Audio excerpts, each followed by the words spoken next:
ধন্যবাদ জানাতে পারি। এই দেখুন, ব্লেন্ড করার পরে এটা এমন হবে। কেমন গাঢ় পেস্ট বানিয়েছি দেখুন। মজার ব্যাপার হলো এই সাবানের ঘ্রাণটা খুবই চমৎকার। এই পেস্টটাকে রেখে দিব, এটাকে পরে কাজে লাগাচ্ছি। তার আগে কিছু সোপ বেস নিতে হবে।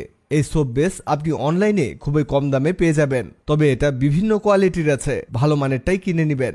অল্প একটু সোপ বেস দিয়ে অনেকগুলো সাবান আপনি তৈরি করতে পারবেন। এগুলো কিন্তু চারকোনা শেপের থাকে, তবে আপনি করবেন কি, এগুলোকে কেটে ছোট ছোট পিস করে নেবেন। এবার একটি প্যানের মধ্যে দিতে হবে পানি। এখানে 4 থেকে 5 কাপ পানি দিলেই হবে। পানি দিয়ে একটা স্টিলের স্ট্যান্ড বসিয়ে দিবেন, আর পানি ঠান্ডা অবস্থায় এর মধ্যে একটি বাটি বসিয়ে দিবেন। পানি গরম করে যদি কাচের বাটি বসান তাহলে বাটিটা ফেটে যাবে, আর আপনি চাইলে স্টিলের বাটিতেও এ কাজ করতে পারেন। এখানে পানির মধ্যে সোপ বেস দিয়ে চুলা চালু করে দিবেন, আর মিডিয়াম হিটে এগুলোকে গলিয়ে নিতে হবে। এই অবস্থাতে অনবরত নাড়তে থাকবেন, তাহলে দেখবেন খুব দ্রুত এগুলো গলে যাচ্ছে। আমাদের অলরেডি সোপ বেসগুলো